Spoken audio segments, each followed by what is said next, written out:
स्वागत है आपका एक और नेतागिरी सर्कस में, जिसमें मुख्य किरदार हैं कल्याण बनर्जी और महुआ मोइत्रा। सबसे पहले तालियां बजनी चाहिए तृणमूल कांग्रेस के राज्यसभा सांसद कल्याण बनर्जी के लिए। बेहतरीन बात कही है इन्होंने कोलकाता के रीसेंट केस पर। इन्होंने कहा है, दोस्त रेप कर दे तो क्या कर सकते हैं, কিন্তু একজন বন্ধু যদি বান্ধবীকে রেপ করে তাহলে সেখানে নিরাপত্তা কি করে দেবে বলুন তো আমাকে। अब ऐसी बातें करेंगे तो लोगों के मुंह से तो निकलेगा ही ना कि वाह सांसद जी वाह, है कि नहीं। तो कोलकाता रेप केस में हो रहे पॉलिटिकल तमाशे से जो देश के चेहरे पर तमाचे पड़ रहे हैं, उसी पर बात करेंगे। मेरा नाम है हरीम और आप देख रहे हैं स्विच। हमारे देश के नेता इतिहास में शाइनिंग मोमेंट बनाने में कोई कसर नहीं छोड़ते। अपने प्यारे अल्फाजों से चाहे मुद्दा जितना भी गंभीर हो, इनकी बातें उतनी ही नॉनसेंसिकल होती हैं। कोलकाता लॉ कॉलेज में एक 24 साल की स्टूडेंट का रेप हुआ, फिर जांच तो अभी अपनी पेस पर चल ही रही है, लेकिन नेताओं की बयानबाजी एक्सप्रेस ट्रेन की रफ्तार से चल रही है। पहले तो कल्याण बनर्जी ने कहा कि कोर्ट, अगर फ्रेंड ने फ्रेंड का रेप कर दिया तो क्या करें, ऐसे केस में सरकार सुरक्षा कैसे प्रोवाइड करे, स्कूल में पुलिस थोड़ी लगा सकते हैं, तो ऐसे क्राइम को करप्शन कैसे कहा जा सकता है। मर्द तो ऐसे होते ही हैं, ये औरतों की जिम्मेदारी है कि वो ऐसे मर्दों से लड़े। अनकोट। কিন্তু একজন বন্ধু যদি বান্ধবীকে রেপ করে তাহলে সেখানে নিরাপত্তা কি করে দেবে বলুন তো আমাকে। কলেজের ভেতরে যদি করে সেখানে পুলিশ থাকবে কলেজে। আরে ভাই, শিক্ষা প্রতিষ্ঠানে কি পুলিশ থাকবে আপনি বলুন না। ये जो ज्ञान के मोती इन्होंने बिखेरे हैं, तो देश के लोग भी इनकी खूब तारीफें कर रहे हैं। कोई थूक रहा है, कोई कह रहा है ये खुद अश्लील लगते हैं, कोई कह रहा है कि सोचो लोग ऐसे लोगों को वोट करते हैं, किसी ने कहा शर्मनाक, किसी ने कहा डिस्गस्टिंग, तो किसी के लिए ये सांसद जी हैं गटर का ढक्कन। लोग तो उन लोगों को भी ब्लेम कर रहे हैं जो ऐसे सांसद को वोट करते हैं, वो भी 4-4 बार उन्हें जिताते हैं। अब ऐसे चौतरफा हमले के बाद टीएमसी क्या करती, फटाफट इनके बयान से पल्ला झाड़ लिया। His views are his views, none of our views. पार्टियों का ये तरीका पुराना है लेकिन ऑलवेज वर्क्स। एनीवे, यहाँ एंट्री होती है महुआ मोइत्रा की। इन्हें कौन नहीं जानता, महिलाओं का मोर्चा हमेशा बुलंद रखती हैं। इन्होंने कल्याण बनर्जी के बयान पर बोला एंटी वुमन रिमार्क। काफी नया और कभी नहीं सुना गया स्टेटमेंट, राइट।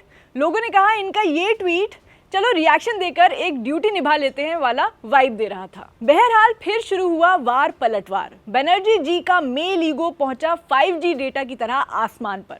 इन्होंने केस और आरोपी और क्राइम और महिलाओं के हक की बात करने के बजाय इसको एक पर्सनल मुद्दा बना दिया, खुद अपनी ही पार्टी की महुआ मोइत्रा की पर्सनल लाइफ पर अटैक करके। बनर्जी ने महुआ मोइत्रा और बीजेडी नेता पिनाकी मिश्रा की शादी का जिक्र किया। उन्होंने कहा महुआ मुझे महिला विरोधी बता रही हैं। उन्होंने क्या किया, एक 65 साल के आदमी से शादी की, उसका 40 साल पुराना परिवार तोड़ा, शादी के बाद हनीमून से लौटी और मुझसे लड़ने लगी।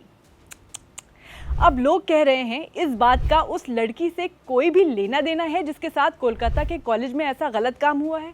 कोई मतलब था इस बात का, किसकी शादी किससे हो रही है, ये केस के लिए कैसे इंपॉर्टेंट है। Well this may sound प्रीची, but जब देश में रेप जैसा अपराध होता है तो क्या पॉइंट ये होता है कि किसका बयान सही है और किसका बयान गलत है, बजाय इसके कि सब यूनाइट होकर एक आवाज उठाएं। एक बार इस पूरे मामले पर नजर डाल लेते हैं। 25 जून 2025 south Calcutta law college, classes खत्म हो चुकी थी। एज पर इनिशियल रिपोर्ट्स 3 लड़के, जिसमें कॉलेज का एक स्टूडेंट मोनोजीत मिश्रा और 2 करंट स्टूडेंट्स प्रमित मुखोपाध्याय और जैब अहमद शामिल थे। ये तीनों एक पहले से प्लान्ड मीटिंग के लिए लड़की को बुलाते हैं 7 बजे शाम के बाद। लड़की इनको दोस्त समझती है, वो आती है, लेकिन वहां उससे बोला जाता है prove your loyalty to TMCP यानी तृणमूल छात्र परिषद। इस बात से उसे लगने लगा कि कुछ गड़बड़ है। उसने रूम से भागने की कोशिश की, लेकिन उसे रूम में खींचा गया, उसका रेप किया गया, वीडियो बनाया गया। ये सब कॉलेज के एक कमरे में हो रहा था। CCTV फुटेज ने कंफर्म किया कि विक्टिम को जबरदस्ती उस रूम में ले जाया गया, और शॉकिंग बात यह भी है कि कॉलेज का गार्ड भी इसमें शामिल था। कौन है इस केस का मेन अक्यूज? मोनोजीत मिश्रा, मोनोजीत दादा, जिसे कॉलेज में सब मैंगो कहते हैं, एक सेल्फ प्रोक्लेम्ड क्रिमिनल लॉयर, लेकिन इसने कोर्ट रूम से ज्यादा टाइम कॉलेज कैंपस में बिताया है। 2007 में एडमिशन लिया, 2012 तक कोर्स खत्म करना था लेकिन ड्रॉप आउट हुआ, और 2017 में वापस एडमिशन लेकर 2022 में निकला, लेकिन कॉलेज छोड़ने का जैसे इसको मन ही नहीं था। 2023 में सरप्राइज सरप्राइज कॉलेज का क्लर्क बन गया, रोज के 500 रुपए।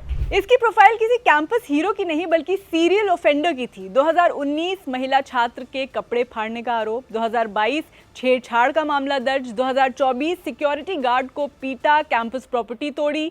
इसके अलावा व्हाट्सएप पर मॉब्ड फोटोज भेजना, बॉडी शेमिंग, स्टूडेंट्स को धमकी देना, ये सब इसका रूटीन था। एक ऐसा शख्स जिसका पिता कालीघाट के प्रीस्ट है, माँ खुद कुछ दिमागी बीमारी से जूझ रही है। पिता इतने शर्मसार हैं कि उन्होंने बोल दिया है कि बेटे से अब कोई नाता ही नहीं रखना। लेकिन सवाल ये है कि क्रिमिनल रिकॉर्ड के बावजूद ये आदमी कॉलेज के अंदर क्यों था? और अगर सीसीटीवी से लेकर मेडिकल रिपोर्ट्स तक सब कुछ कंफर्म है, तो पॉलिटिकल पार्टीज अब भी अपने ट्विटर वॉर में क्यों बिजी हैं? ये केस सिर्फ एक विक्टिम की कहानी नहीं है, ये पूरे सिस्टम की पोल खोलता है। एक करप्ट कैंपस, एक साइलेंट सिस्टम और एक शेमलेस पॉलिटिकल सर्कस।